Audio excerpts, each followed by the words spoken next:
Hello everybody, and welcome back to Pokemon White. So in the last part we managed to obtain the Dark Stone relatively more easier than we thought, considering that it was just right there on display at the Anacrean Museum.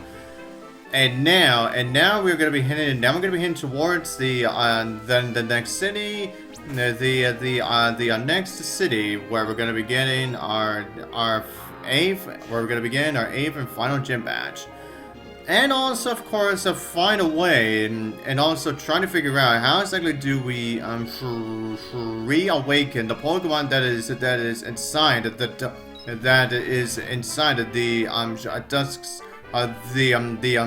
Dark Stone. But anyways, now before we get to that, now before we really get started, now during the last part, I managed, I picked up another Carbos, and since I didn't exactly get to, give it to one of my Pokemon last time, I may as well do it now. Yes, but anyways, it doesn't really like, Substracting such have really need it. Considering that, definitely not Substractor because it's at like 130 speed. Okay, and it's definitely not gonna go to Semi-Stage since his speed is also good too. So I think it's really between Seismitoad and possibly Emboar. Okay, so his is at 76, which is, I would say, is pretty close. Yeah, I want to say it is pretty close. Okay. Alright, so again, now let's give that Carbos to my Seismitoad. Alright, there we go. Okay. Now, oh yeah, and considering that it's a brand new day now, now let's get ourselves another rock from her. But from this girl, but this time since it is on a different time, which means I now got myself the Heat Rock this time. But anyways, just before you're just about to enter the Tubeline Bridge, Bianca shows up yet again. As I've been traveling lately, I've been thinking about things. Things like what I can do with my life, and what I want to do. But I'm thinking how cool it would be to be a model like Elisa. Yep. And then how cool it would be to do research on Pokemon like Professor Juniper. If that's what I want to do, I'm gonna have to know a lot about how to draw a Pokemon. So, would you please battle me? Yep, here we go again. Although it definitely has been some time since our last battle against Bianca. So, let's just see how stronger she is this time. Well, you could definitely say this is at her strongest at this point in the game, because now her Pokemon has definitely got more evolved since our last battle against her. Now, started off with her evolved Serperior being Stalin, of course. Now it still has Intimidate, and it has moves Work Up, Crunch, Roar, and Retaliate. Again. Use Retaliate. Send out your first Pokemon with Retaliate. Not exactly the best strategy to go for. Definitely not. But I guess you can't.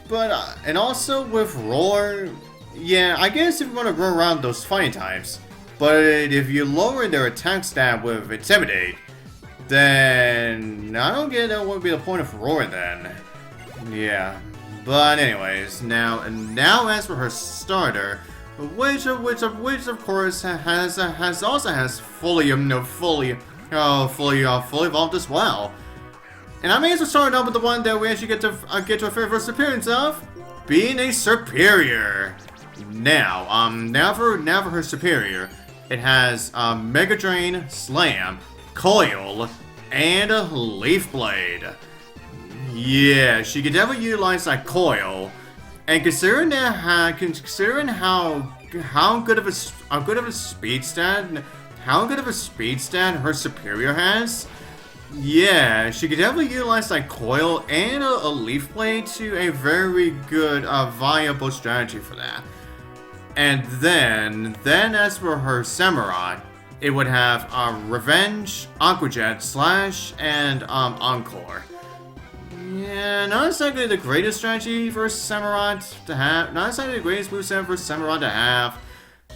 But honestly, what are you gonna do?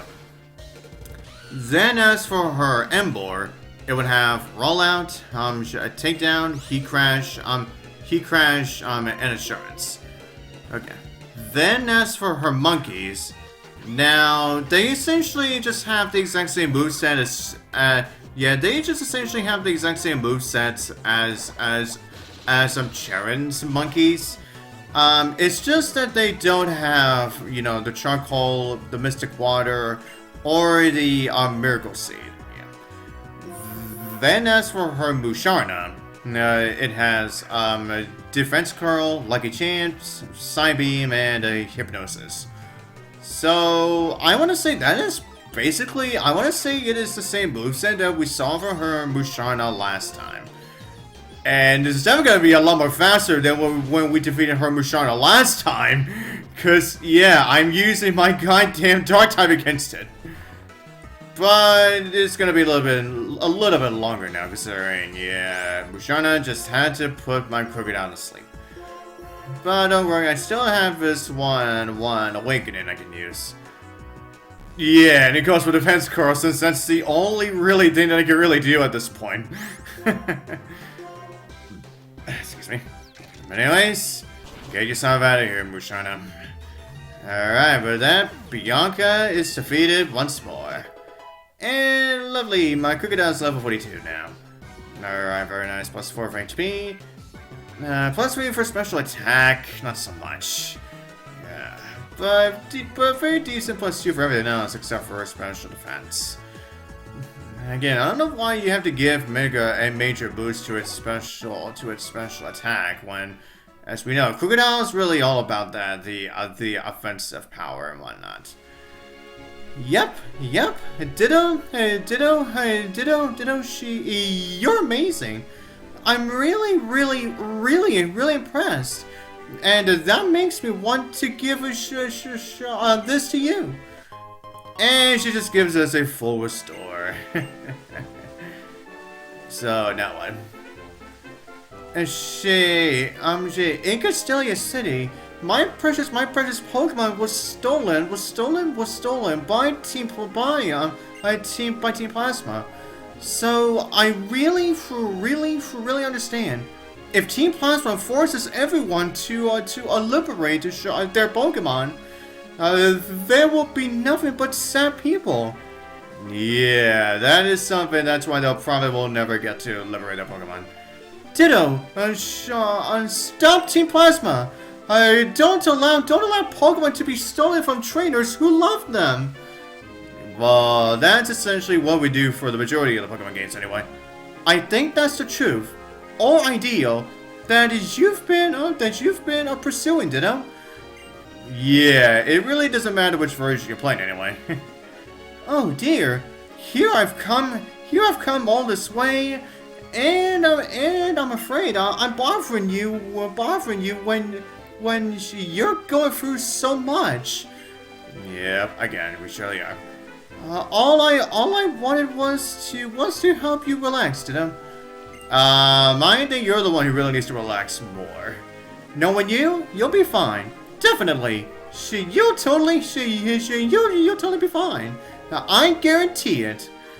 Yeah, pretty much it is a guaranteed thing. Anyway, you know what I mean. Yeah. So, bye-bye. Yep, off she goes again. Alright, so, yeah, that wasn't too bad of a battle. Yeah, we definitely, I finally managed to get my Crocodile up to the same level as everyone else. And my central have almost got fainted by her freaking Serperior. But anyways, alright, now we're gonna be going into the Tubeline Bridge. But first off, let's see what these guys have to say. A giant steel bridge towering over the road ahead. I get excited just looking at this model of the Tubeline Bridge. Yeah, I bet. For anyone obsessed with railroads, especially train photographers like me, the Tubeline Bridge and Anvil Town are both perfect spots for taking pictures. Yeah, you are a trained photographer, so it obviously would make most sense. Anyways, what about you? How do I describe this? Describe what exactly? You know that vibration you feel on the soles of your feet when you're crossing the Tubeline Bridge? Well, we haven't experienced it yet, so I wouldn't know yet. It's the coolest! Yeah, you can never say it's coolest. But anyways, now Tubeline Bridge is really just a straightaway, really. Yeah, it is just essentially like, the Driftfield drawbridge, really, where you essentially just go in a major straight line. But, however, now what this woman says here, yeah, she says some brats who live around here, and when they show up around the evenings, specifically around every Friday evening, then a bunch of punks will show up on the bridge. A bunch of punk riders will show up within every Friday evening up until midnight. And if you haven't defeated them the first time, then you may get yourself into some trouble a little bit. Well, that is if you're not strong enough anyway.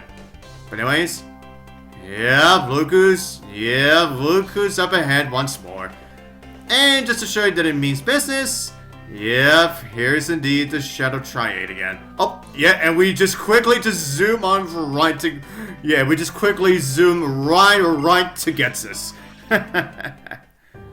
Anyways, saying Ghetsis again.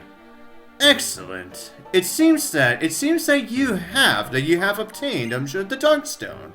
I congratulate you on a job well done. Yeah, I bet you do. It is my Lord N's thought that the two holders of the legendary Pokemon should put their beliefs on the line and strive to find which is the true hero. Yeah, that certainly ends thinking. This is not necessary, however. And why do you say that, Ghetsis? From his infancy, I provided him with the education required to become the hero of legend. Indeed, he has been so acknowledged by the legendary Pokemon. Such purity of purpose is his. The liberation of Pokemon, of which Team Plasma speaks, is the separation of Pokemon from foolish people. That's the truth. All trainers will become helpless to resist us. We alone will be able to use Pokemon. The preparations are complete. When my perfect plan is set in motion, first a few gullible Pokemon trainers who are unable to resist Team Plasma will release their Pokemon. Then that number will become 100. Then 1,000. In no time, even the gym leaders and the champion will become unable to fight us. Having a Pokemon will be considered a bad thing. Yeah. Even people like the sad little Bianca, whose Pokemon was stolen in Castelia, will be unable to face a public opinion, and will release their Pokemon. That's the kind of world we will make. Oh boy. You may have that stone, but there's no chance whatsoever that the legendary Pokemon will accept you as the hero. So, if you're not willing to hand over your precious Pokemon, I suggest that you search for some courage, because you're going to need it. Yeah. As you can tell, Ghetsis isn't exactly being all that honest to N as you would think he would be, considering Ghetsis just said that he was the one who gave N the education to become the hero. But it looks like Ghetsis is really what he's really after when it comes to all this. It is really all his doing. Yeah, he really wants everything to go according to him, not so much for N. Yeah, I wonder if that's going to backfire on Ghetsis later. Yeah. But as everyone, I think I'm gonna end this off for now, considering we're probably gonna be in the next area for quite a while. But anyways, so to the next part, I'll see you guys next time.